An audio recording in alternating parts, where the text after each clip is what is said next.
ചോദ്യം ഇതാണ്. 51 plus 52 plus etcetera plus 100 ഇതിന്റെ വില കണ്ടുപിടിക്കാൻ നമ്മൾ പറഞ്ഞിരിക്കുന്നത്. എളുപ്പമാണ്.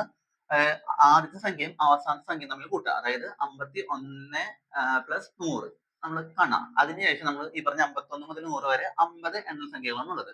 അപ്പൊ അതിനെ 2 വെച്ച് ഡിവൈഡ് ചെയ്തിട്ട് നമുക്ക് 25 കിട്ടും. അപ്പൊ ഈ 25 വെച്ച് ഗുണിച്ചാൽ മതി. ഇങ്ങനെ പറയുമ്പോൾ ചിലർക്ക് മനസ്സിലാവാത്തവരുണ്ട്. അപ്പൊ അവർക്ക് വേണ്ടി ഒരു ഉദാഹരണം വെച്ച് ഞാൻ പറഞ്ഞുതരാം.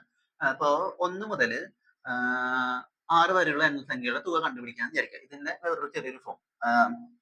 അപ്പൊ നമ്മൾ കാണാനായിട്ട് സാധാരണ രീതി കാണാനായിട്ട് എനിക്ക് 1 പ്ലസ് 6 ചെയ്താൽ എനിക്ക് 7 കിട്ടില്ല. അതുപോലെ തന്നെ 2 പ്ലസ് 5 ചെയ്താൽ എനിക്ക് 7 കിട്ടും. 3 പ്ലസ് 4 ചെയ്താലും എനിക്ക് 7 കിട്ടില്ലേ. അപ്പൊ ഇവിടെ എല്ലാ സംഖ്യകളും 1 ഉണ്ട്, 2 ഉണ്ട്, 3 ഉണ്ട്, 4 ഉണ്ട്, 5 ഉണ്ട്, 6 ഉണ്ട്. അപ്പൊ എല്ലാ സംഖ്യകളും. അപ്പൊ ഇത് മൊത്തം കൂട്ടിക്കഴിഞ്ഞാൽ എനിക്ക് 7 × 3 എഴുതിക്കൂടെ, അതായത് 21 ഉത്തരം കിട്ടും.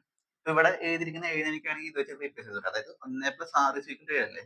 അതുപോലെ തന്നെ ഇവിടെ കിട്ടിയ 3 എനിക്ക് 6 ഡിവൈഡ് ബൈ 2 എഴുതിക്കൂടെ, അതായത് 6 എണ്ണം സംഖ്യകളുണ്ട്, അതിന്റെ പകുതി 2 വെച്ച് ഡിവൈഡ് ചെയ്യാൻ 3 കിട്ടി. അപ്പൊ ഇതേ മെത്തേഡ് തന്നെയാണ് ഇവിടെ ചെയ്യുന്നത്. അപ്പൊ ഇത് ചെയ്യുമ്പോൾ 151 × 25 വരില്ലേ, ഇത് ചെയ്തതിന്റെ ഉത്തരം കിട്ടും. അപ്പൊ നമുക്ക് 3775 എന്ന് ഇതിന്റെ ഉത്തരമായിട്ട് കിട്ടും. ഓപ്ഷൻ സി ആണ് ഈ ചോദ്യത്തിന്റെ ഉത്തരമായിട്ട് വരുന്നത്.